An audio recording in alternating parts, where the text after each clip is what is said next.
ทยุกระจายเสียงแห่งประเทศไทยจังหวัดลำปาง FM 97 เมกะเฮิรตซ์เสนอรายการธรรมะยามเช้า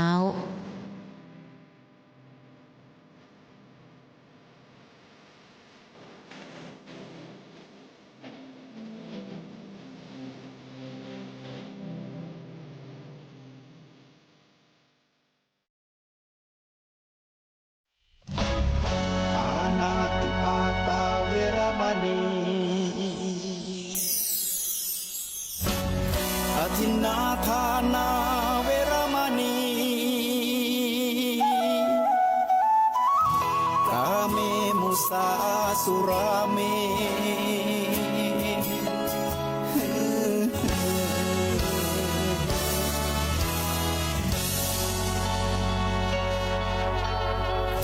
ศีลคือข้อห้ามธรรมคือข้อ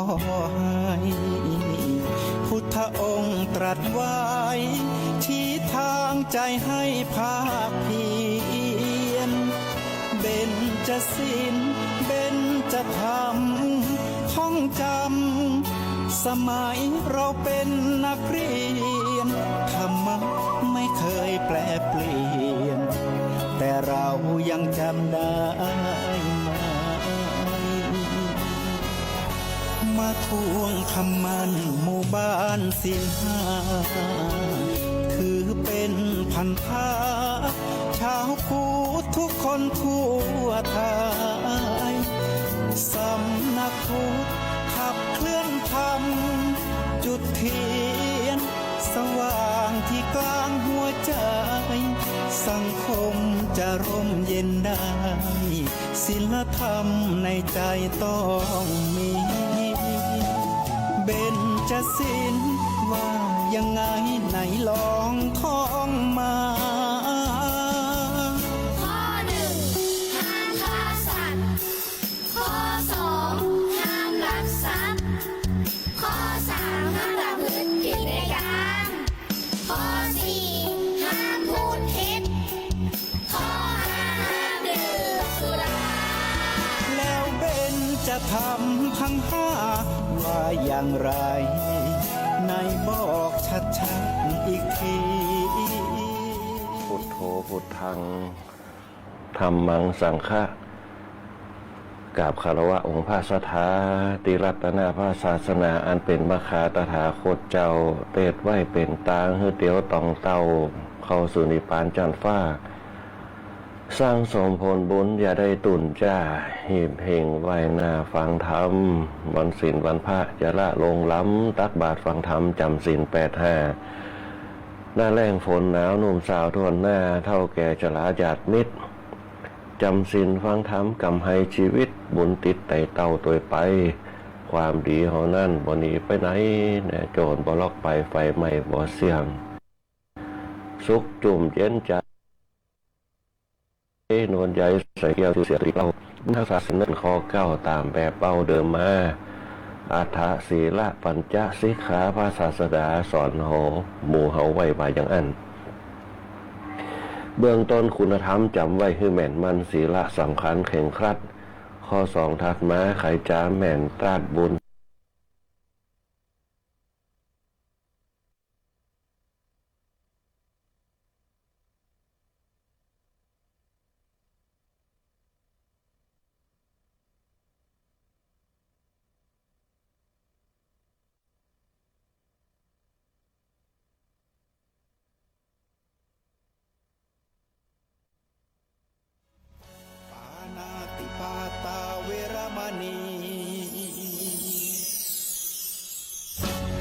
อทินนาทานา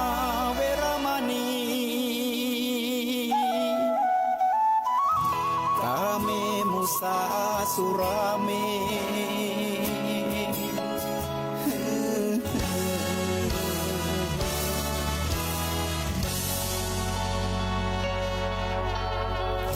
ศีลคือข้อห้ามธรรมคือข้อให้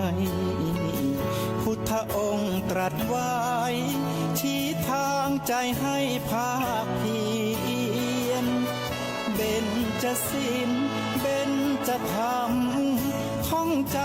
ำ สมัยเราเป็นนักเรียนธรรมะไม่เคยแปรเปลี่ยน แต่เรายังจำได้ไหม มาทวงคำมันหมู่บ้านสินห้าถือเป็นพันธะชาวพุทธทุกคนทั่วไทยสำนักพุทธขับเคลื่อนธรรมจุดเทียนสว่างที่กลางหัวใจสังคมจะร่มเย็นได้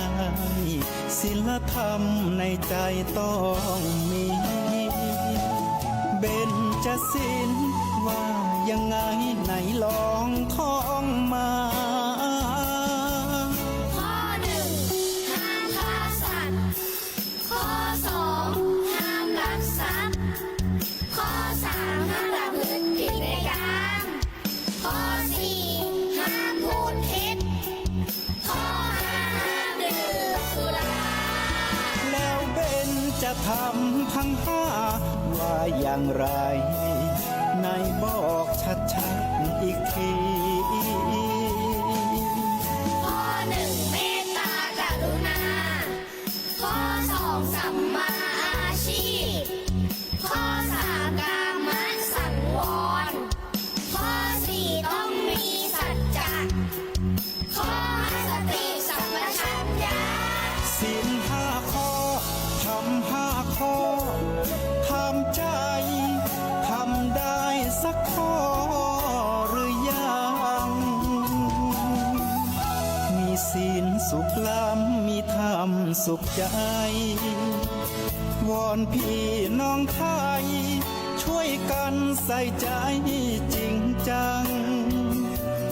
ยุคสมัยสื่อออนไลน์ทั้งโทษโจมตีใจเราทุกทางมีศีลมีธรรมเคียงข้างชีวิตพบทางสุขใจ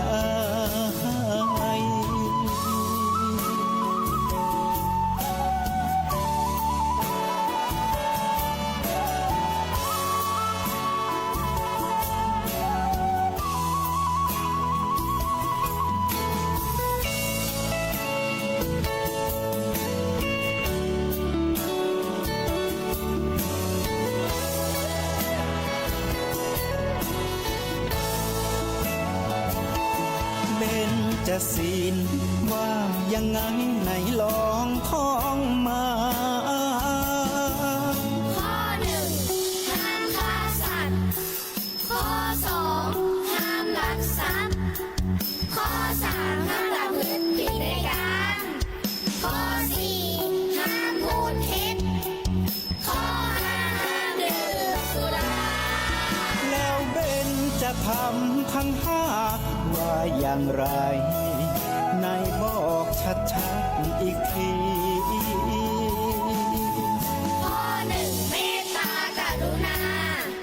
ข้อสองสัมมาอาชีพข้อสามกามสังวรข้อสี่ต้องมีสัจจะข้อห้าสติสัมปชัญญะ ศีลห้าข้อทำห้าข้อทำใจ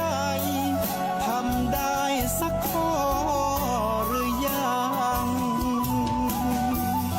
มีศีลสุขล้ำมีธรรมสุขใจ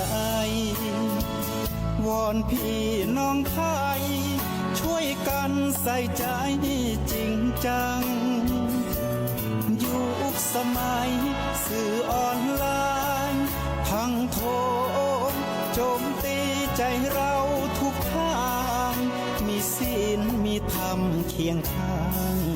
ชีวิตพบทางสุขใจมีศีลมีธรรมเคียงข้างชีวิตสมปรารถนาทุกหมู่บ้านรักษาศีลห้าสังคมน่าอยู่อย่างยืน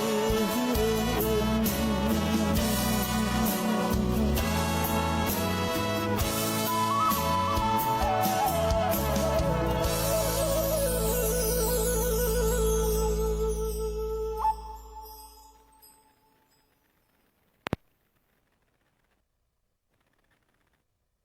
เจ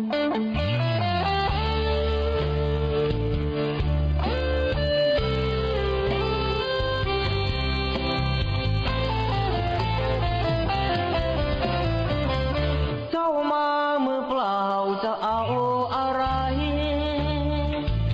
เมื่อตอนเจ้าไปเจ้าก็ไปมือเปล่าเช่นกัน ชื่อเสียงหยดลาบหากเอาไปไม่ได้สักอัน แล้วใหญ่ยื้อแย่งแข่งขันก็ป่วยกันฆ่าฟันตัดรอน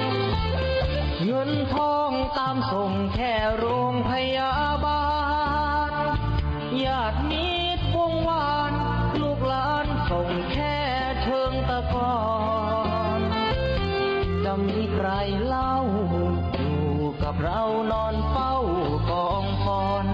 วางดอกไม้จันทร์แล้วจรกลับไปนอนบ้านใครบ้านมันใหญ่ขับฟ้า กราบคารวะองค์พระสถาตีรัตนาพระศาสนาอันเป็นมัคคาตถาคตเจ้า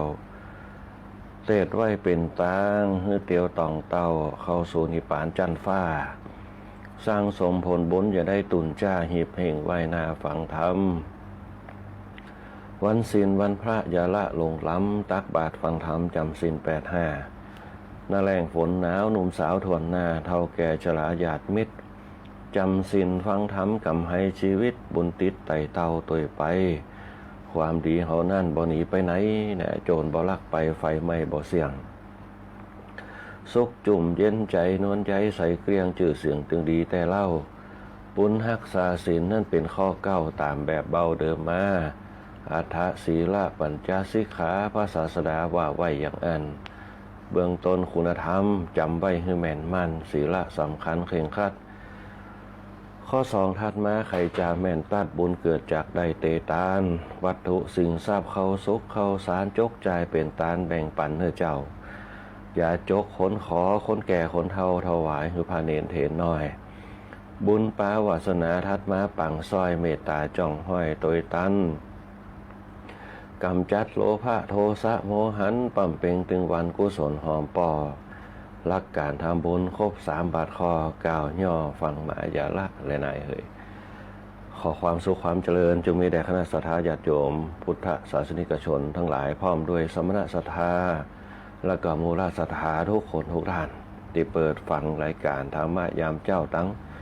โซทรบัง FM 97 เมกะเฮิรตซ์แห่งนี้เนี่ยเพื่อให้เกิดประโยชน์ในการเจริญจิตเจริญใจเป็นอาหารจิตอาหารใจให้กับคณะสัตยาญาติโยมหลายในช่วงธรรมะยามเจ้ารายการธรรมะยามเจ้าก็ขอเปิ่งปะบารมีพระพุทธพระธรรมพระสงฆ์พระเถรานุเถระนะที่ตื่นเจ้าขึ้นมาทำวัดสวดมนต์ในช่วงเข้าพรรษาปั่มเปงบารมีกันเนี่ยเพื่อแผ่ให้กับคณะสัตยาญาติโยมให้ได้อยู่เย็นเป็นสุขอยู่ด้วยความสงบจิตสงบใจดลจิตดลใจให้คณะสัตยาญาติโยมอยู่เย็นเป็นสุขกันรายการธรรมะยามเจ้าก็ได้รับความอนุเคราะห์จากทั้งหลวงพ่อเจ้าหน้าจังหวัดลำปางหลวงพ่อเจ้าหน้าจังหวัดหลวงพ่อรองเจ้าหน้าจังหวัดหลวงพ่อเจ้าหน้าอำเภอหลวงพ่อรองเจ้าหน้าอำเภอหลวงพ่อเจ้าหน้าตำบลหลวงพ่อเจ้าวัดทุกรูปทุกตนนะที่ได้มาปั่มเป่งบารมีธรรมกันนะพร้อมกับพระผู้เผยแผ่ธรรมที่เสียสละเวลาดำเนินรายการในช่วงตอนเจ้าบอกว่าจะเป็นพระครูสิริธรรมวิพัฒน์พระครูสิริธรรมบัณฑิตวัดบ้านไร่ศิลาทองกับวัดมิ่งเมืองโวนที่ได้มาขับเคลื่อนธรรมะยามเจ้าในช่วงวันเสาร์วันอาทิตย์ในช่วงวันเวลาที่ผ่านมาก็จะเป็นอัตมาภาพพระครูบุญปริยัติยากรวัดดอกเป้าเจ้าหน้าตำบลเวียงเหนือเขต2ที่ได้มาบรรยายธรรมกับคณะสัตยาญาติโยมทั้งหลายได้ฟังกันในช่วงที่ผ่านมาก็จะเทศน์วันบรรยายวันจันทร์พ่องวันพุธพ่องวันศุกร์พ่องนะฮะในช่วงระยะหลังๆมาก็คือภารกิจในการทำงานบางทีก็ร่างกายสู้บ่ไหวในเรื่องของการที่จะมาจัดรายการบางทีก็ลืมไปพ่องนะบางทีจะจัดรายการปุ๊บผมพาไปทำวัดเจ้าเฮียนะ นะบางครั้งก็ลืมไป นะตรงนี้เป็นต้น บางเตี่ยมันก็หุนหันพันแดนตื่นมาปุ๊บเนี่ยเวลากาเกกลุกขึ้นมาปุ๊บปันผ้าเสร็จปุ๊บก็ไปทำวัดเลยเพียงมานึกได้ของการจัดรายการวิทยุเนี่ยบางเตี่ยลืมวันลืมคืนอายุนักขึ้นมาก็เป็นไปตามธรรมดาในการทำงานต่างๆอันนี้ก็คือปัญหาส่วนตัวปัญหาสิ่งแวดล้อมนั่นก็คือฝนตกพ่องไฟดับพ่องคืนบ่ใครเสถียรพ่องเนี่ยมันเป็นธรรมดาธรรมชาติของมันบางเตี่ยก็บนห้องว่าสิ่งที่จะกระจายเสียงไปคุณมันมาตอบรับกันพ่องเนี่ยเป็นไปตามธรรมชาตินะอันนี้ก็ว่าไปตามนั่นนะทางสถานีเปิ้นก็จะตัดเข้าสู่กรมประชาสัมพันธ์นะเปิ้นจะมีเทปของเปิ้นออกมาเป็นประจำนะมาแทนก็บางทีมันสูญหายไปบางทีมันขาดหายไปนะในช่วงระยะเวลาที่1 อาทิตย์หนึ่งนะก็เจริญพรอนุโมทนากับคณะสัตยาญาติโยมที่ถามหาตัวตั้งก่อค้าพ่องตั้งเมธาพ่องนะฮะก็ขอเจริญพรตัวแล้วก็ตั้งนักกวมพ่องแต่ตั้งซบตุยพ่องนะที่คนถามหานะอันนี้ก็ขอเจริญพรกับคณะสัตยาญาติโยมทั้งหลายทุกคนทุกท่านนะที่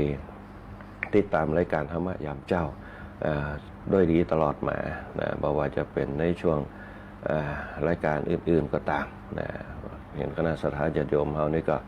ผูกพันกันในรายการธรรมะยามเจ้ารายการธรรมะยามเจ้าหลังจากได้รับความอนุเคราะห์จากคณะสงฆ์แล้วก็คือมีสถานีของเฮาตัวคนเดือนอินตาเป็นต้นที่เป็นผู้อำนวยการสถานีที่คือเวลาออกอากาศคุณกัญจนาอินทาคนก้อยอาจาราพรป้องจันทร์คนต่อยอมฤตจานุวีคุณต่อยเปิ้นย้ายไปอยู่ประชาสัมพันธ์จังหวัดละแล้วก็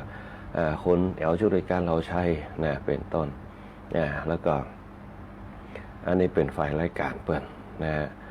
แล้วก็จะมีฝ่ายช่างนะฝ่ายช่างก็จะมีหัวหน้าประสานทีมทองคนแหลมเพชรนันตาแสงคนอิทธิพลพวงจันทร์คนภูพิงพงศิริแสนช่างต่อเป็นต้นช่างต่อวาทีร้อยตีอาทิตย์วรรณวารีเป็นต้นนะควบคุมภาพควบคุมเสียงนะดูแลเครื่องเสียง นะการออกอากาศการเปิดสถานีการปิดสถานีนะอันนี้ก็เป็นฝ่ายช่างเปิดวันนี้เขาได้ช่างแหลมเพชรนันตาแสงนะควบคุมภาพควบคุมเสียงคือกับคณะสัตยาญาติโยมพอออกไม่ออกบ้านใกล้เรือนเคียง เนี่ยบางคนก็อยู่ต่างประเทศปุ่นฟังรายการธรรมะยามเจ้าบอกว่าจะเป็นต่างออสเตรเลียพ่องต่างสหรัฐพ่องต่างญี่ปุ่นพ่องปุ่นฟังรายการธรรมะยามเจ้าในยุคปัจจุบันก็มีการสื่อสารเปิ้นเฮาว่าการสื่อสารไร้พรมแดนนะฮะที่ครอบคลุมทั่วโลกนะที่สามารถได้เห็นได้ฮู้กันได้ตอบโต้กันนะฮะอันนี้เป็นเปิ้นเฮาว่าเป็นโลกยุคใหม่นะคนเฒ่าแก่เฮานะบางครั้งก็ใจโทรศัพท์นะอย่างคล่องแคล่วว่องไวล่ะเดี๋ยวนี้ตอบเฟซตอบไลน์กันได้นะอันนี้ก็เป็นเฮาว่าตื่นตัวตื่นตาตื่นใจเป็นพหุปัญญาในการดำเนินชีวิตรู้เท่าทันโลกนะเป็นต้นและการธรรมะยามเจ้าก็ได้ครับของพ่อจากสถานีวิทยุของเราอีกด้านนึงก็จะเป็นคณะสัตยาญาติโยมเฮาที่มารวมจิตรวมใจกันตั้งหน้าดาฟังกันในเรื่องของสร้างสติสร้างสัมปชัญญะสร้างปัญญาสร้างฌานสร้างญาณให้กับตัวเก่าเพื่อให้เกิดความมั่นคงในวิถีชีวิต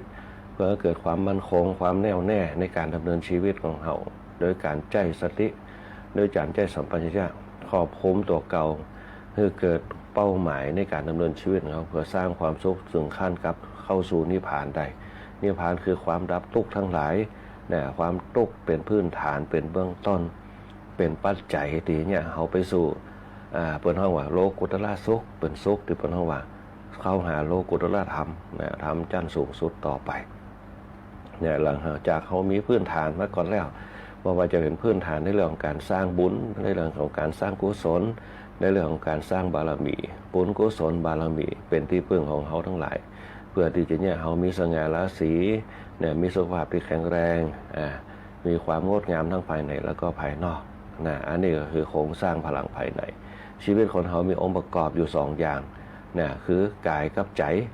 นะแต่ใจเนี่ยจะมีสิ่งที่บังคับบัญชาใจของเขาก็คือจิตของเขานั่นเองนะหัวใจหรือว่าใจหรือว่าจิตใจนะกับกายเป็นองค์ประกอบคู่กันที่ดำเนินชีวิตของเขาแต่ละวันมีเงาเหมือนเงาตามตัวนะ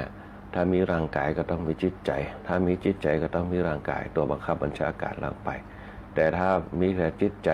ร่างกายแบบนี้คือเขาพ้นสภาวะของนามารูปเนี่ยเข้าสู่นามธรรมเปลี่ยนแปลงไปตามวัฏฏะสงสารไปการเวียนว่ายตายเกิดคนเขาจะมีช่องว่างนะช่องว่างเหมือนกับดินเหมือนกับอากาศมีช่องว่างในการดำเนินวิถีชีวิตไปชีวิตแห่งความว่างเปล่าแต่เขาจะเนี่ยจะได้ให้ชีวิตแห่งความว่างเปล่าเกิดขึ้นกับในกายของเขานะเพราะฉะนั้นธรรมะนี่แหละคือธรรมชาติเนี่ยทำตัวเขาเป็นธรรมชาติเป็นสภาวะคือใดในความเป็นห้องว่าความว่างเปล่าความว่างเปล่าในนี้ก็คือความเบาบางคือความเบาสบายกับตัวเขาเนี่ยธรรมะจะช่วยชุบชีวิตเขาเนี่ยให้เขาปกติสู้กันแล้วก็มีสติมีปัญญารู้ว่าอันไหนดีอันไหนบ่ดีอันไหนควรทำอันไหนบ่ควรทำเป็นต้นธรรมะจะเนี่ยให้เขาแยกแยะทำในสิ่งที่มันเป็นประโยชน์นะทำในสิ่งที่เป็นความดีนะทำในสิ่งที่ความอิ่มใจเนี่ยให้มีพลังใจเกิดขึ้นเนี่ยเกิดความบารมีความเต็มอกเต็มใจเกิดขึ้นเมื่อความบารมีมันเต็มเปี่ยมปุ๊บเนี่ยออร่าหรือว่าประกายแสงก็จะเกิดขึ้นกับตัวเขาบอกว่าจะเป็นพลังภายในนะที่เป็นเสริมสิริมงคลกับตัวเขาเป็นต้นนะอันนี้ก็คณะศรัทธาญาติโยมทั้งหลายนะมารวมกันเตรียมเปิดห้องว่าความประเสริฐที่สุดที่เขามารวมกันได้เพราะว่าจะเป็นพระเพราะว่าจะเป็นหน่วยงานเพราะว่าจะเป็นคณะศรัทธามารวมกันเขาเรียกว่าบวรก็คือความประเสริฐความประเสริฐตรงนี้คือความสดใสความยิ่งใหญ่นะที่มันเกิดขึ้นเนี่ยเพื่อสร้างเสริมพลังมวลพลังทั้งหลายเกิดขึ้นคือกับธรรมชาติโดนบันดาลเนี่ยคือสิ่งต่างๆเนี่ยเกิดความผาสุกความสันติภาพในช่วงนี้ก็จะอาศัยอำนาจบารมีพระพุทธพระธรรมพระสงฆ์นี่แหละเพื่อแผ่ให้กับคณะสัตยาญาติโยมที่เป็นประสบภัยกันบอกว่าจะเป็นอุทกภัยน้ำท่วมต่างๆบอกว่าจะเป็นตั้งเมืองน่านเมืองแปะเชียงหายพะเยานะแล้วก็ถึงตั้งบ้านเฮาตั้งวังเหนือเนี่ยตั้งเมืองงาวนะตั้งแจงโฮมเมืองปานที่เป็นประสบอุทกภัยกันก็ขอเงือพ้นจากภัยพิบัติทั้งหลายโดยเร็วพลันนะขอเงือทุกขันนะจงมีอายุที่ยืนยาวแล้วก็ปรุงแต่งชีวิตของตัวเก่าตีกับความโศกทั้งหลายที่มันเกิดขึ้นนะฮะที่มันเกิดขึ้นแล้วว่ามันระงับดับหายไปนะทำจิตทำใจอุทกภัยเป็นภัยแห่งธรรมชาติตั้งหน่วยงานภาครัฐหน่วยงานภาคเอกชนคณะสถานเจ้าบ้านก็รวมมือรวมใจกันนะช่วยเหลือกันเปิดห้องว่าจะเห็นน้ำใจคนเนี่ยก็ต่อเมื่อว่าเกิดความทุกข์ยากลำบากน้ำใจคนเนี่ยจะเอามาเพื่อแผ่ให้กันในยามที่เขาทุกข์ยากลำบากนี่แหละคือนิสัยของคนไทยชาวพุทธของเราทั้งหลายมีความเอื้อเฟื้อเผื่อแผ่มีความเมตตามีความเอื้ออารีต่อกันสังคมเขาจึงอยู่ด้วยกันอย่างผาสุกเพราะฉะนั้นเนี่ยสิ่งเหล่านี้เนี่ยบรรดาลูกๆหลานๆทั้งหลายต้องนำเอาไปเป็นแนวทางเพื่อที่จะให้เขาอยู่ด้วยกันด้วยความผาสุกเจ็บเยี่ยมไข้ตายเยี่ยมผีมีช่วยเหลือไม่แรงน้ำใจนี่แหละคือผลผลิตที่เกิดมาจากคำว่าฐานะใหม่บุญสำเร็จในการให้ทานคณะสัตยาญาติโยมคณะสัตยาญาติโยมเขาเนี่ยเป็นผู้มีบารมีในเรื่องของการฮื้อทานมากมายกายกองอยู่ละในที่สุดปุ๊บกับคำว่าทานกระทรงอิทธิพลมาฮื้อกับคณะสัตยาญาติโยมหลายเป็นคนที่รู้จักให้โอกาสให้อภัยซึ่งกันและกันการให้ทานเป็นพลังเป็นพื้นฐานแห่งการให้โอกาสแห่งการให้อภัยการให้โอกาสนั่นแหละมาผลผลิตมาจากการให้ทานวัตถุสิ่งของการให้อภัยเนี่ยเป็นจุดเป้าหมายเบื้องต้นที่ทำให้เขาปล่อยละเลิกปล่อยวางกับสิ่งต่างๆนี่แหละคือผลแห่งทานเป็นบุญเป็นพลังงานส่งเสริมเนี่ยเกิดความเจริญก็คือภาวนาเนี่ยเขาทำที่พวกความเจริญมาจากไหนมาจากตัวเขาเองที่เขาเป็นผู้ให้ความเจริญตอบมาจากอย่างก็คือผู้รับก็คือปฏิฆาหกคือผู้รับเขาเอาไปให้เปิ้นกันยินดีกับเขาความยินดีกับความยินดีเข้ามาเจอกันปุ๊บเป็นพลังแห่งความยินดีพลังแห่งความยินดีเป็นคำว่าปีติแห่งความยินดีความปีติมันเกิดปุ๊บบารมีก็คือกำลังกายกำลังใจมันก็เกิดขึ้นกับตัวบุคคลนั้นเป็นต้นไปเพราะฉะนั้นการสร้างบุญการสร้างกุศลเนี่ยคณะสัตยาญาติโยมทั้งหลายเป็นพลังที่เนี่ยเกิดปีติสุขปีติสุขตรงนี้แหละเนี่ยคือคนเขาอายุยืนปีติคือความชุ่มชื่นความแจ่มชื่นความดีใจความเต็มอกเต็มใจความเปิดห้องว่าความยินดีต่างๆมันจะเกิดขึ้นมากับปีติตรงนี้ ปีติคือความยินดีตรงนั้นแหละมันจะสร้างพลังภายในเนี่ยคือใจเฮาเนี่ยเบิกบานใจเฮาเจริญขึ้นก็คือยินดีกับสิ่งเหล่านั้นเมื่อความยินดีเกิดขึ้นปุ๊บมันก็ตอบโต้กันคือกับร่างกายเฮายิ้มใส่กันเฮาอู้จาสนทนากันนะเฮามีการทำงานร่วมกันในสังคมมนุษย์เฮาบอกว่าชนชาติเชื้อชาติไหนก็ตามนะคำว่าทานเนี่ยเป็นว่าเป็นสิ่งเป็นสื่อเป็นก้าวเชื่อมใจนะคือจากทุกข์กับสุขเนี่ยคือมันเกิดความผาสุกขึ้นมานะตรงนี้เป็นต้นนี่แหละคือพื้นฐานในการดำเนินชีวิตแบบพุทธชนพุทธศาสนิกชนพุทธธรรมพุทธศาสนานะอันนี้คือทานศีลภาวนา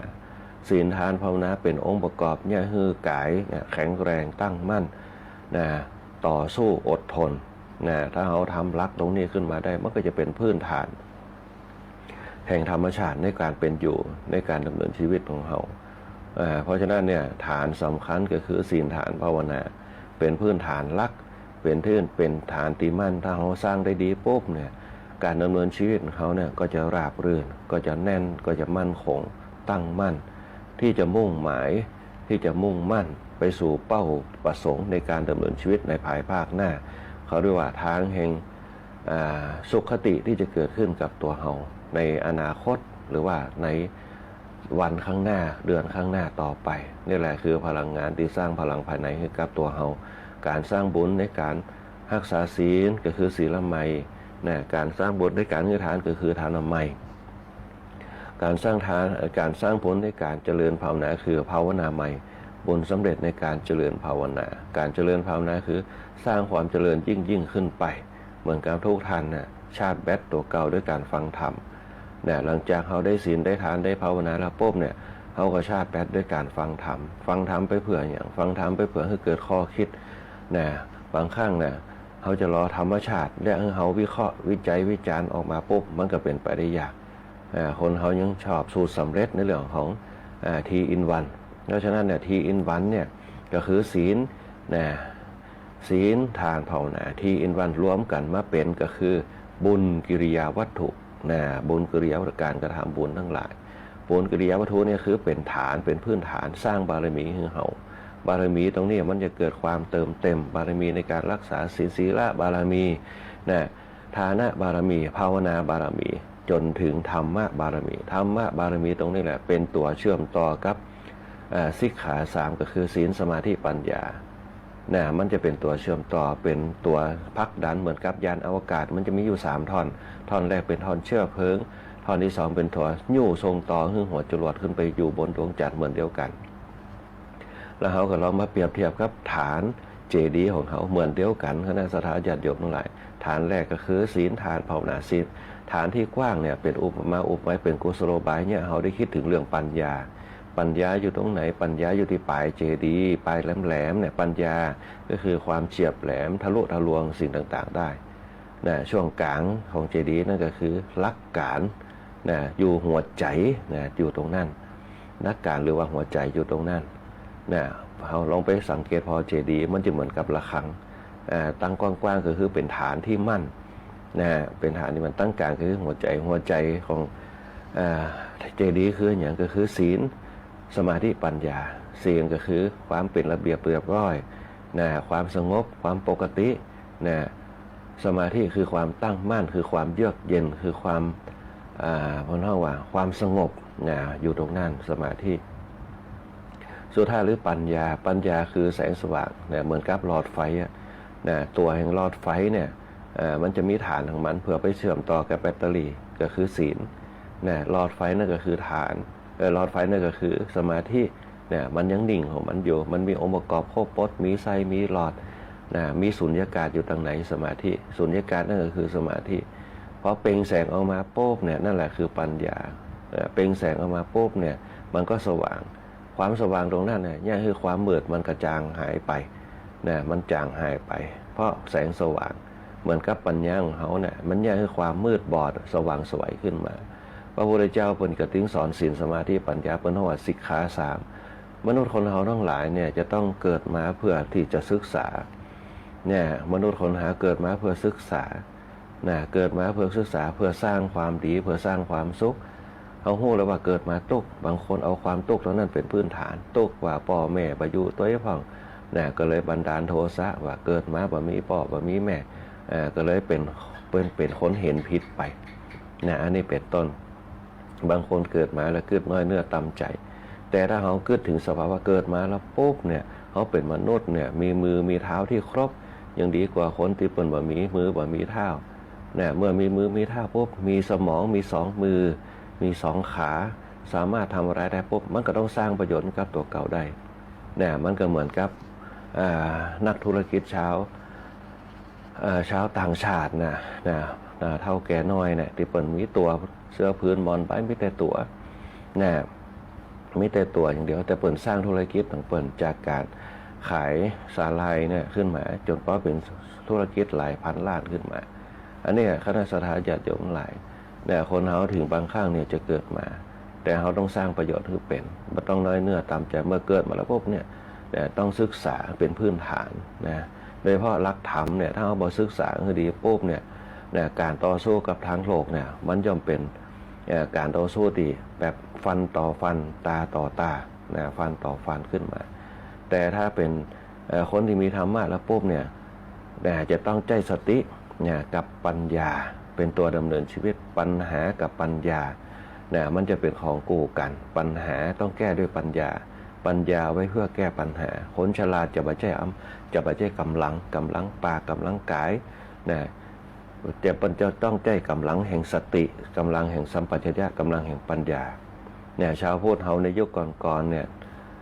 เปิ้นฮู้ถึงว่าภายใต้แห่งเมืองไทยเฮาเนี่ยเป็นเมืองกสิกรรมเป็นเมืองเกษตร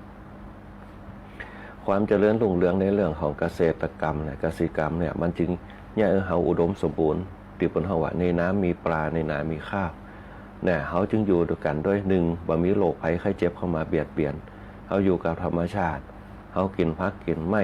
เฮากินพืชพันธุ์ธัญญาหารแล้วก็เฮามีสติในการควบคุมในการบริโภคเพราะสติของเฮาเนี่ยอยู่กับธรรมชาติปัญญาของเฮาอยู่กับธรรมชาติสังเกตพอในยุคสมัยแต่ก่อนเฮาจะมีธรรมชาติเยอะมีต้นไม้ต้นตอกเยอะบนดอยเฮาก็มีต้นไม้เมื่อวิวัฒนาการมันผ่านไปจากยุคอุตสาหกรรมขึ้นมาปุ๊บต้นไม้ต้นตอกเฮาก็เริ่มแปรสภาพเป็นวัตถุที่เขาเอามาสร้างบ้านแปลงเมืองขึ้นมาบางคนก็ไปลักลอบตัดไม้บางคนก็ไปลักลอบเผาป่าบางคนก็ไปแปลงเขาตีเนี่ยเป็นบนห้องรีสอร์ทพองเป็นต้นเนี่ยคือป่าคือภูเขาเนี่ยมันมีต้นไม้เพราะป่าภูเขามันมีต้นไม้ปุ๊บเนี่ยมันก็มีอย่างตีซึมซับน้ำเอาไว้สุดท้ายแล้วปุ๊บเนี่ยมันก็มาลงโทษเขาเองเพราะฉะนั้นเนี่ยเขาจะต้องอนุรักษ์ธรรมชาติที่มันสมดุลกันธรรมชาติบนห้องว่าจะมีป่ามีน้ำมีป่ากับมีน้ำเป็นต้นน้ำเป็นลำธารเนี่ยเขาอยู่กับน้ำกับป่าได้ธรรมชาติของเขาเนี่ยจะมีอยู่4ประการด้วยกันดินน้ำลมไฟดินน้ำลมไฟเนี่ยมันเป็นวัฏจักรของการดำเนินชีวิตของมนุษย์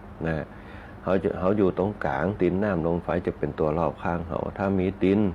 มีน้ำมีลมมีไฟที่สมดุลกัน 50% 100% เท่ากันมันก็อย่างคือ1สุขภาพสิ่งแวดล้อมสมดุลกันบอกว่าจะเป็นสัตว์บอกว่าจะเป็นมนุษย์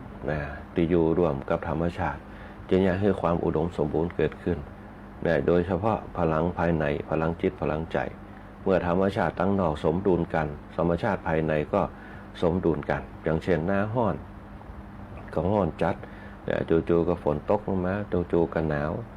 ทีนี้พอมันผสมดุลกันมันก็แยกร่างกายเขาผสมดุลกันเพราะร่างกายผสมดุลกันปุ๊บมันก็แยกคือความแปรปรวนในร่างกายเขาเกิดขึ้นบางคนต่อสู้ได้ก็อยู่รอดไปมีภูมิต้านทานสูงบางคนต่อสู้ได้ก็มีอันต้องจากโลกนี้ไปเพราะว่าภูมิต้านทานบ่ถึงสังเกตพอหน้าห้อนคนเขาเท่าทนห้อนมาไว้บางคนก็ฟุบไปก็มีบางคนก็บุบไปก็มีอันนี้เป็นต้นอันนี้แหละคือความเป็นธรรมชาติมันผสมดุลกันรวมมาถึงร่างกายเขาธรรมชาติภายนอกมันผสมดุลกันมันก็รวมมาถึงธรรมชาติภายในธรรมชาติภายในมันก็เขาบริโภคธรรมชาติภายนอกเมื่อเขาบริโภคธรรมชาติภายนอกกับภายในมันเป็นจิตมันเป็นใจมันเป็นกาย พอบริโภคเข้าไปปุ๊บมันก็เป็นอันตรายต่อสภาพภายนอกก็คือกายของเรา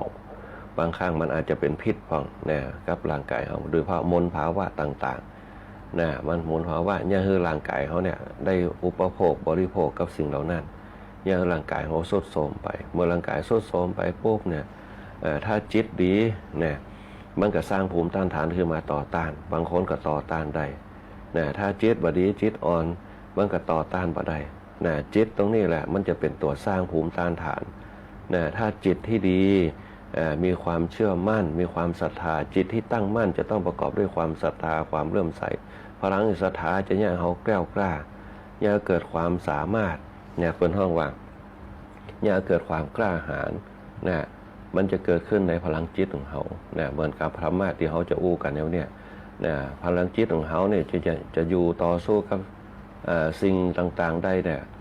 มันจะต้องมีองค์ประกอบของเปิ้ลนะมีองค์ประกอบของเปิ้ลนะในจิตของเขาบางคนหู้หลักการก็นำเอาหลักการของนั้นไปใจเพื่อต่อสู้กับสิ่งต่างๆเนี่ยให้เกิดภูมิต้านทานเกิดขึ้นได้บอกว่าจะเป็นเรื่องการกินการอยู่นะการกินนะสร้างภูมิต้านทานกับตัวเก่านะคนเขาในสมัยแต่ก่อนนะแม้แต่การกับเข้าเนี่ยจะต้องสร้างภูมิต้านทานนะสร้างภูมิต้านทานเอาไว้ของกินล้ำบางครั้งก็มีตัวเปิ้นเฮาว่าตัวกำกับเพื่อบางเรื่องมันเกิดโรคขึ้นมาเปิ้นจะมีตัวกันกับตัวแก้ตัวกินตัวกันตัวแก้นะมันจะมีเกิดขึ้นเนี่ยตัวกินก็คืออาหารที่เขากินเข้าไปตัวกันก็คือมีสิ่งต่างๆเข้ามากันไว้เหมือนกับแกงหน่อไม้นะที่อย่างเปิ้นถึงเอาย่านางมาใส่เพราะว่ามันมีเอโดฟินเปิ้นเฮาพืชสีเขียวเอนไซม์ของพืชสีเขียวเนี่ยหรือว่าโคโรฟิลเนี่ยโคโรฟิลมันจะเนี่ยคือเป็นตัวกำจัดเปิ้นเฮาว่าเอนไซม์ต่างๆที่อยู่ในหน่อไม้เพื่อมันเป็นโรคเก้าพองเนี่ยเปิ้นเฮาเอาไว้กันนะแล้วมันจะแก้กันได้นะมันจะแก้กันได้เปิ้นจะมีนะเปิ้นจะมีฮืดนะอันนี้แหละคือคนเฮาในยุคก่อนๆเปิ้นจะมีตัวกันกับตัวแก้อย่างไหนสิสุดปุ๊บเนี่ยเปิ้นก็ยังฮู้ว่าปีเดือนไหนปีไหนกินจีนกินหยังเปิ้นจะบ่จะกินทุกวันปิ้งย่างต่างๆเปิ้นก็บ่จะกินทุกวันจนกินจนบางคนกินตลอดกินจนเป็นพฤติกรรมก๋วยเตี๋ยวก็ก๋วยเตี๋ยวนะบางคนก็กินน้ำพริกกับน้ำพริกไปเขาก็ต้องเปลี่ยนบรรยากาศพอเนี่ยเปลี่ยนบรรยากาศมีพืชผักเข้าไปเพื่อไปย่อยอาหารเพื่อมีใยอาหารนะเพื่อบางฮื้อลำไส้เขาเพื่อบางฮื้อร่างกายเขาเนี่ยบริโภคติดต่อกันเหมือนเกินไปนะอันนี้เปิ้นก็เปลี่ยนไปตามแล้วเพราะฉะนั้นการกินในยุคสมัยอดีตที่เจ้าบ้านเขาจะกินตามหน้าตามฤดูแต่ในสมัยปัจจุบันเนี่ยหน้าฤดูต่างๆมันมีหมดทุกอย่างไม่แต่ผักไม่แต่ผลไม้สังเกตพอทุเรียนก็มีทุกหน้าพอม่วนก็มีทุกหน้าเนี่ยคนเขาเนี่ยคือมันเติบโตขึ้นมาได้เนี่ยคือมันตันกลับได้เพื่อให้ได้ขายได้กินแต่การได้ขายได้กินเนี่ยเขาจะต้องเปิ้นว่าแปรสภาพเนี่ยแปรสภาพหรือว่าเร่งเนี่ยใจสารเร่งต่างๆบอกว่าจะเป็นหมูไก่ต่างๆก็ยังเร่งให้มันใหญ่ขึ้นมาได้พอมันเร่งขึ้นมาปุ๊บเนี่ยมันไปตามธรรมชาติพอมันไปตามธรรมชาติปุ๊บมันก็บิดเบือนกับธรรมชาติเนี่ยคนเขาก็บริโภคกันไปเปิ้นก็ใส่ตัวเร่งขึ้นมาเนี่ยบอกว่าจะเป็นสัตว์เลี้ยงที่เขามาบริโภคต่างๆมันก็ยังเขาเกิดโรคได้ที่เขาหันตามข่าวตามอย่างไปแต่ถ้าเขาบริโภคตามธรรมชาติเนี่ยตามหน้าตามอย่างของมันหน้านี่จะเป็นหน้าอย่างหน้าฝนเนี่ยหน้านอไม้พองอย่างเป็นนอนเฮ็ดพองที่เขากินกันไปตามหน้าของเปิ้นเขากินไปตามหน้าเมื่อความยั่งยืนแห่งธรรมชาติพอเขาอยู่ไปกับธรรมชาติการกินการอยู่ต่างๆไม่แต่เข้าป่าอาหารต่างๆเข้าก็เหมือนกันในยุคสมัยปัจจุบันเนี่ยจะมันมีการปลูกข้าวเป็นจุ่มละเปิ้นจะห้องหวานเอาเพราะหวานเอาปุ๊บหญ้าก็ขึ้นพอหญ้าก็ขึ้นก็ผลยาพอผลยาปุ๊บสิ่งที่ผลยานั่นแหละมันก็มาจากผลยาบางเจ้าเขาจะไปลงที่พักอย่างเดียวก็บ่ได้ข้าวที่เขากินก็เหมือนกันเพราะฉะนั้นต้องระมัดระวังตัวในสมัยแต่ก่อนเพิ่นจะใช้ธรรมชาติกำจัดศัตรูพืชต่างๆอย่างน้อยก็คือจะไถนาปุ๊บเนี่ยเพิ่นจะต้องมักนาไว้คือมันเน่ามันอย่างคือหากหญ้าหากอย่างมันตายบางคือมันเกิดขึ้นมาสังเกตพอเวลาเปิ้นไถนาเปิ้นจะเพียให้ก่อนเอาหากหญ้าของหญ้านิ้วหนูของหญ้าคัดของเปิ้นจะเอามาดึงมาไว้มาป้านเป็นคันนาไปแล้วก็เวลา เข้าขึ้นมาปุ๊บมีน้ำขังอยู่มีกุ้งหอยปูปลานะคือเขาได้กินกันดักไซกุ้งพ่องเนี่ยที่เขามาตามกุ้งกันตามห้องเมืองพ่องมีป่าพ่องป่าที่อยู่ในน้าเนี่ยที่มีเข้าอยู่มันเป็นป่าที่บริสุทธิ์เนี่ยที่เขามากินกันมันมีสารพิษต่างๆนะมันก็เนี่ยเขาเอามาปิ้งปลากินกันได้อย่างใดบะเดียวปลาเนี่ยเวลาบางครั้งเขามาปิ้งมันจะมีกลิ่นเหม็นขาวเหม็นอย่างมันเหมือนในยุคสมัยก่อนความยั่งยืนตรงเนี้ยมันเกิดเลยว่ามีนะฮะเพราะฉะนั้นเนี่ยเขาอยู่กับธรรมชาติเนี่ยความเป็นธรรมชาติแหละจะยังให้ร่างกายเขาสมดุลกันนะเพราะฉะนั้นจะต้องระมัดระวังตัวนะในยุคปัจจุบันมันการเปลี่ยนแปลงไปนะมีการเหตุการณ์เปลี่ยนแปลงอย่างเปลี่ยนแปลงไปตามธรรมชาติแต่ว่าเขาจะต้องมีสติกับปัญญานี่แหละสัมปชัญญะเนี่ยเป็นตัวนึกคิดเป็นตัวพิจารณาการกินก็มีส่วนเหมือนกันในเรื่องของการดำเนินชีวิตการบริโภคต่างๆแต่สิ่งที่สำคัญที่สุดก็คือการบริโภคอารมณ์ต่างๆอารมณ์ก็คือรักธรรมต่างๆสภาวะธรรมต่างๆบริโภคอารมณ์มันจะมีอยู่2แบบหนึ่งอนิจฐารมณ์กับอิทธารมณ์อิทธารมณ์คืออันน่าปรารถนาอนิจฐารมณ์คืออารมณ์อันไม่น่าปรารถนาอารมณ์อันน่าปรารถนามันจะแยกเป็นอารมณ์ที่ดีอารมณ์ที่ดีมีเหตุมีผลมีความถูกต้องอารมณ์ที่น่าปรารถนาแต่อารมณ์ที่บดีปุ๊บเป็นอารมณ์ที่ผลห้องบริโภคอารมณ์ที่ขุ่นมัวอารมณ์ที่ห้อนให้อารมณ์ที่บ่มีหลักการอารมณ์ที่บ่มีทักษะในการดำเนินชีวิตถ้าเราไปบริโภคอนิจฐารมณ์ปุ๊บเนี่ยมันก็จะเกิดปัญหาตลอดในการดำเนินชีวิตเหมือนกับทุกท่านบางคนกระบอกบริโภคอารมณ์ที่มันปน่าปรารถนาเก็บนั่นเก็บนี่เอามาเป็นข้อคิดเหมือนกับบางคนบางท่านเอามาเป็นข้อคิดกับตัวก็ยังเขากึดหนักบางอย่างต้องวางแม้แต่การทำงานก็เช่นเดียวกันเมื่อเขาไปทำงานปุ๊บ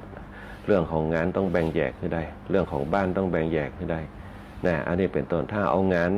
มาไว้ที่บ้านมันก็เกิดความเดือดร้อนอันนี้เกิดความเดือดร้อนเพราะเขาต้องแยกให้เป็นถ้าแยกเป็นปุ๊บเนี่ยเปิ้นห้องว่าเป็นคนที่มีหลักการหรือว่ามีหลักธรรม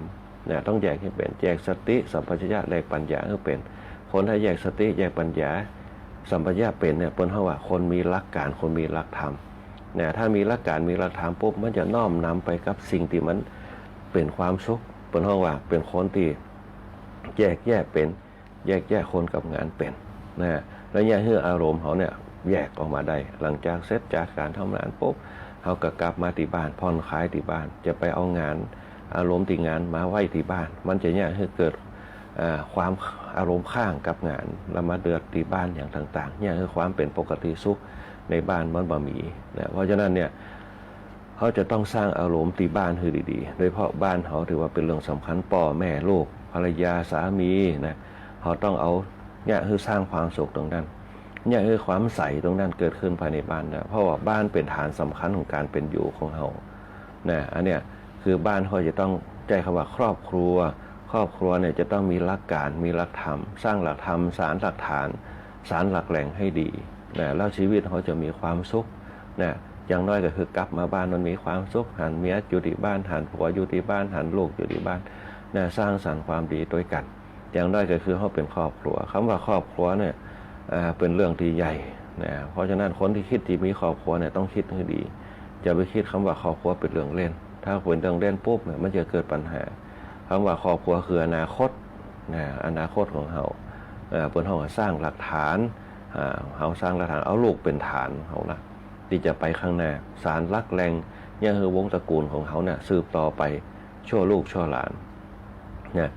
สร้างหลักฐานสารหลักแรง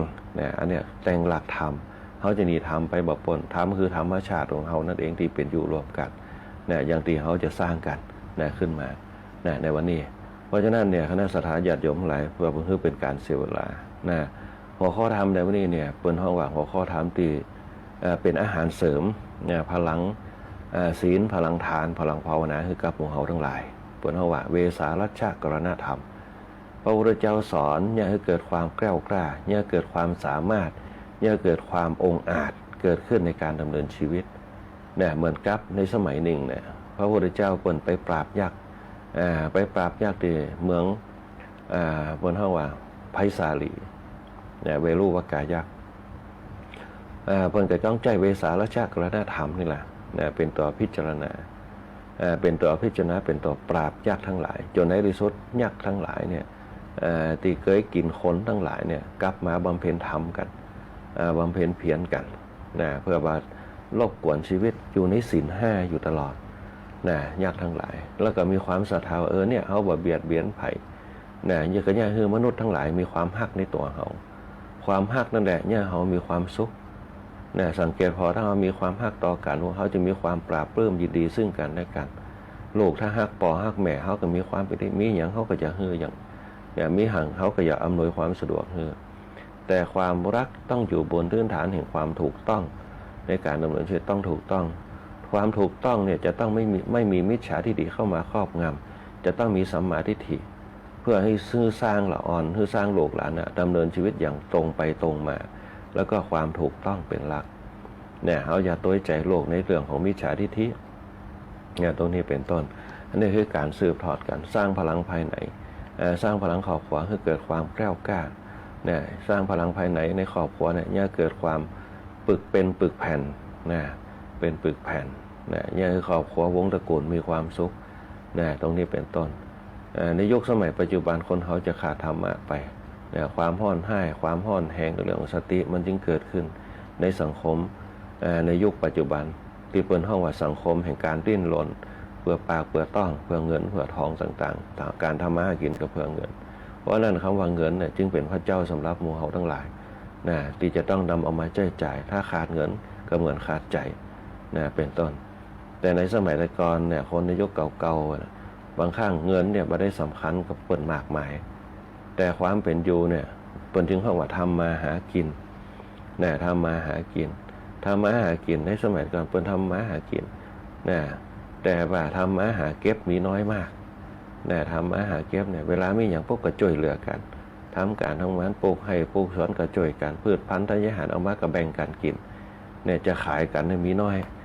จะมีแต่ว่าปอก้าตั้งอื่นที่เปิ้นจะมากล้าขายกันการกล้าขายมาจากคนจีนในยุคตะก่อนเปิ้นมากล้ามาขายการกล้าขายคือการแลกเปลี่ยนการแลกเปลี่ยนเกิดขึ้นเพราะการแลกเปลี่ยนเกิดขึ้นเงินตราต่างๆมันก็เป็นตัวเพิ่นเฮาเป็นตัวสื่อกลางเป็นตัวกลางตีคือความแลกเปลี่ยนมันเกิดขึ้นแต่ในสมัยแต่ก่อนเฮาบ่มีการแลกเปลี่ยนมีแต่การฮือกันการตอบซ้ายกันสังเกตง่ายๆคนในยุคก่อนๆมีเข้ากับแบ่งกันกินปันกันกินถึงเวลาคนนั้นมีก็มาแบ่งกันกินแลกกันกินได้เฮาจึงมีการให้ซึ่งกันและกันเกิดขึ้นมีที่เมืองไทยเมืองเดียวเมืองพุทธนี่แหละเพิ่นเฮาว่ามีหยังก็แบ่งกันกินแม้แต่น้ำใจก็ช่วยเหลือกันมีแต่การงานต่างๆช่วยเหลือกันเพราะฉะนั้นชาวต่างชาติที่เพิ่นปฏิบัติธรรมที่แม้แต่ศิษย์หลวงปู่ชาเพิ่นว่าประเทศไทยบ่เหมือนเปิ้นแม้แต่ในสหรัฐก็เช่นเดียวกันที่มีวัดหนึ่งเปิ้นดำเนินชีวิตอย่างเปิ้นเฮาว่ามรรคมีองค์8เป็นวิถีเปิ้นเฮาว่ามรรควิธีในการดำเนินชีวิตให้ชาวบ้านเปิ้นรักของชาวพุทธเฮาเปิ้นเฮาว่าโดยเฉพาะรักแห่งฐานมีอย่างเปิ้นถึงอยู่รวมกันได้มีอย่างเปิ้นบ่ใช้เงินเป็นหลักในยุคก่อนๆแปลงบ้านแปลงจองปุ๊บก็ช่วยเหลือกันมีงานมงคลขึ้นบ้านใหม่แต่งงานก็ช่วยกันช่วยกันแปลงนั่นแปลงนี่เอาเข้ามาหอมกันเอากับเข้ามาหอมกันเปิ้นว่ามีเงินเป็นปัจจัยหลักในยุคสมัยแต่ก่อนเงินนี่มีน้อยมากแม้แต่แต่งงานกันแต่ก่อนก็ใจอย่างครอบครัวกันฮือกันบ่ได้แต่งงานผูกไม้ผูกมือกันแต่งงานกันของมั่นของหยังเป็น10 ล้านเป็นแสนบ่มีจะมีตีให้ตีนะมีบ้านมีจองมีฐานะมีหยังที่จะเอามาค้ำประกันกันไปสู่ขอกันอันเนี้ยเวลาแปลงบ้านแปลงจองก็ไปตอบมือซ้ายเหมือนปลูกให้ปลูกนะก็ไปซ้ายมือกันเรื่องเงินมีน้อยมากเพราะนั้นในเงินในยุคสมัยแต่ก่อนเพิ่นเรียกว่าการแลกเปลี่ยนกันสลึง50เป็นสตังค์ในสมัยแต่ก่อนเราลองสังเกตว่าประเดี๋ยวเงินแสนในกำเดียวคณะสาธารณญาติโยมบางทีซื้อรถกันเป็นล้านพอขายแล้วปุ๊บเหลือกันแค่บักกี่ปันนั่นแหละคือการแลกเปลี่ยนเงินตรากับการแลกเปลี่ยนเพิ่นเรียกว่าคุณค่าแห่งชีวิตมันจึงแตกต่างกันเพราะคุณค่าแห่งชีวิตในสมัยก่อนคนเป็นคุณค่าแห่งคุณธรรมมีการให้ซึ่งกันและกันมีความซื่อสัตย์ก็คือศีลที่อยู่ด้วยกัน แล้วก็มีความงอกงามเจริญไพบูลย์ก็คือภาวนาในการอยู่รวมกันเพราะฉะนั้นเนี่ยคำว่าพื้นฐานการดำเนินชีวิตของชาวพุทธเฮาเนี่ยในยุคสมัยก่อนเนี่ยอยู่ได้ด้วยหลักธรรมอยู่ได้ด้วยหลักการในการดำเนินชีวิตอย่างคนดีมีศีลธรรมเนี่ยง่ายๆเลยคณะสถาอย่างแต่คนเฮาในยุคปัจจุบันมือเงินนักเราใดก็เป็นใหญ่นักเท่านั้นนะบางครั้งเงินเนี่ยหรือเป็นอำนาจนะในการดำเนินชีวิตของเขาเนี่ยบางคนก็บอกว่าบ่มีเงินก็อยู่บ่ได้เนี่ยเพราะฉะนั้นเนี่ยการใจเงินจะต้องใจให้ถูกทางตัวนะต้องใจให้ถูกทาง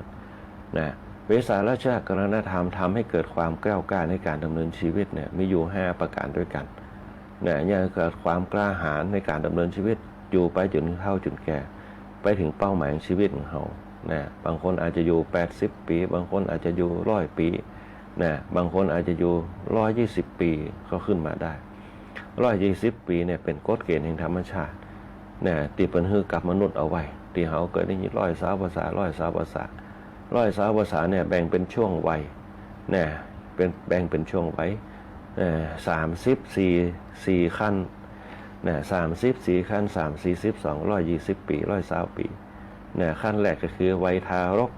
วัยละอ่อนปฐมต่อมาก็เป็นวัยมัธยมเนี่ยเอาลองพอต่อขึ้นมาก็เป็นวัยอุดมศึกษาเนี่ยวัยอุดมสุดท้ายไปปัจฉิมวัยวัยสุดท้ายแบ่งเป็นช่วงขึ้นมาเนี่ยปฐมวัยคือวัยละอ่อนตั้งแต่อนุบาลขึ้นมาวัยมัธยมก็คือวัยรุ่นทั้งหลายวัยเฮียนทั้งหลายเนี่ยวัยอุดมศึกษาเนี่ยเป็นห้องวัยเนี่ยเป็นวัยแห่งช่วงความเป็นคนใหญ่จนถึงวัยครอบครัว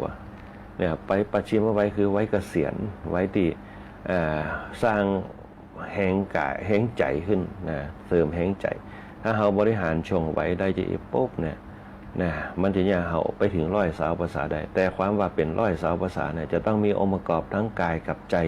ไปพร้อมกันนะร่างกายแข็งแรงใจบ่แข็งแรงมันก็ไปก่อนวัยใจแข็งแรงร่างกายบ่แข็งแรงมันก็ไปก่อนวัยแต่ถ้ากายกับใจไปพร้อมกันปุ๊บเนี่ยเหมือนกับคนเฒ่าแก่ที่เพิ่นมีอายุเนี่ย103ปีพ่องเนี่ย109ปีพ่องเนี่ยที่เปิ้นมีที่อย่างเปิ้นถึงมีแห่งเหมือนกับคนเฒ่าแก่เขาจะได้ยินคนหนึ่งแต่ว่าเนี่ยเปิ้นมีอายุ93ปีปั่นรถเทียบไปให้ไปสวนได้แต่ว่าเขาต้องระมัดระวังนะความเป็นร่างกายมันบอบบางนะหัวใจเขาจะบอบบางเหมือนกับเครื่องยนต์เนี่ยมันบอบบางเขาจะแห้งนักก็บ่ได้เหมือนกับรถยนต์ถ้ามันมีอายุมันเมินเนี่ยเขาจะขี่ไปไกลก็บ่ได้เขาก็ก่อยๆไปปั่นรถเทียบก็ก่อยปั่นรถเทียบจะไปขับรถเครื่องถ้าขับรถเครื่องไปปุ๊บไปแฉลบไปอย่างเรียบร้อยนะเพราะร่างกายมันบอบบางนะเพราะร่างกายมันบอบบางมันเหมือนกับย้ำหนุ่มย้ำน้อยเนี่ยร่างกายมันจะสร้างเซลล์บัดตันสร้างสิ่งที่มันประสานมันบัดตันนะมันต้องใจระยะเวลาเพราะฉะนั้นต้องระมัดระวังพระพุทธเจ้าเป็นยิ่งบอกว่าอย่าประมาทในการดำเนินชีวิตนะถ้าเขาประมาทแสดงว่าเขามีสตินะเขามีสัมปชัญญะเขามีปัญญาเพราะฉะนั้นเนี่ยสติก็สัมปชัญญะพระพุทธเจ้าเป็นยิ่งบอกว่าคือประคองเอาไว้คือตลอดคือใดเขานึกถึงตลอดว่าอย่าไปประมาทในการกระทำอย่าไปประมาทในการพูดอย่าประมาทในการคิดการทำการพูดการคิดเนี่ยถ้าเขาประมาทแล้วปุ๊บเนี่ยมันจะทำให้ร่างกายทำงานผิดพลาดสติปัญญามันจะเนี่ยผิดพลาดเพราะฉะนั้นพระพุทธเจ้าเป็นยิ่งสอนตลอดอย่าให้ประมาทในศีลข้อที่5นั่นแหละเป็นพื้นฐานเนี่ยแต่เปิ้นมุ่งเน้นให้เขาจำให้ได้ว่าสุราเมรยะมัชฌปมาทฐานาเวรมณีเนี่ยเขาจึงเอาคำว่าสุราเนี่ยที่เปิ้นตั้งเป็นชื่อเหล้านั่นนะขึ้นมาเป็นบรรทัดฐานห้ามกินเหล้าความจริงสุราแปลว่ากล้านะเมรยะเมลัยนะมัชฌะนะเมลัยของมักดองมัชฌะคือน้ำเมาทั้งหลายสิ่งของมึนเมาทั้งหลายตีเนี่ยสติเฮามึนเมานะตีเนี่ยคือสติเฮาหลงประมาทเลินเล่อเนี่ยคือเกิดฐานที่ตั้งความประมาทได้เนี่ยเพราะฉะนั้นข้อสิงหาข้อสุดท้ายเนี่ยพระเจ้าเปิ้นเตือนให้เขามีสติบ่ฮือประมาทนะคนเฮาถ้าเป็นปกติเนี่ยว่ากินในอย่างที่มันเป็นตัวกระตุ้นมันก็ยังให้ชีวิตของเขาเนี่ยไปตามธรรมชาติของมันนะเหมือนกับคนเฮาในยุคก่อนๆเนี่ยจะรู้จักธรรมชาตินะถึงจะบ่ร่ำบ่รวยกับเปิ้นแต่พยายามหิห้ามตำสร้างขึ้นมาบางคนมีสติมีปัญญาใจรักธรรมในการดำเนินชีวิตปลุกปั้นชีวิตตัวเก่าจากดินขึ้นมาเป็นสู่ดาวเนี่ยเป็นต้นโดยอาศัยความอดทนมานะบันนะต่อสู้กับสิ่งต่างใจเวลาของการ ดำเนินชีวิตเนี่ยเป็นตัวกำหนดชีวิตของตัวเก่าว่าเขาอายุบอกเป็นละอ่อนเขาต้องเรียนหนังสือต้องไปเป็นข้าราชการเป็นทหารตำรวจมีเงินเดือนกินบางคนก็จะเป็นนักธุรกิจกันไฟฝันเอาไว้คนเฮานี้ยุคสมัยแต่ก่อนเพิ่นยังมีเพิ่นเฮามีคติประจำตัวประจำตน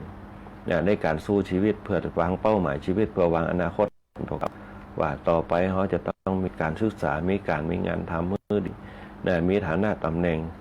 เพื่อให้มีเงินมีทองมาจ่ายกับตัวเก่าบางคนก็เป็นนักธุรกิจบางคนก็อยากวางเป้าหมายตัวเก่าว่าเขาจะต้องปลูกพืชปลูกพันธุ์ธัญญาหารเป็นนักเกษตรกรรมเอาพืชพันธุ์ธัญญาหารไปส่งขายอย่างจะมีความร่ำรวยมั่งคั่งขึ้นมาอันนี้ก็คือเปิ้นจะมีคติจับใจของเปิ้นโดยเฉพาะคนที่ยุคก่อนเปิ้นก็วางเป้าหมายเปิ้นในการต่อสู้บางคนก็วางแผนเอาไว้ในระยะเวลาปีหน้าลูกจะจบละบางครั้งส่งลูกเรียนประถมบ้างมัธยมบ้างปีหน้าจะจบจะเข้ามหาลัยแล้วจะต้องเสี่ยงตังค์นะปีนี้จะต้องทำงานเก็บเงินเอาไว้เพื่อส่งลูกส่งเรียนอันนี้เป็นต้นบางคนก็อยากเก็บเงินเอาไว้ให้ลูกให้หลานแปลงบ้านแปลงจองไว้วางแผนครอบครัวคำว่าเป็นพ่อเป็นแม่ในยุคสมัยแต่ก่อนปันนี่จะปันให้คนนั้นคนนี้บ้านหลังนี้จะปันให้คนนั้นเพิ่นก็อยากเตรียมตัวเอาไว้ละแบ่งปันทรัพย์สมบัติให้ลูกให้หลานวางแผนเอาไว้นี่แหละเพิ่นเขาว่าครอบครัวที่มีศีลธรรมมีธรรมะประจำตัว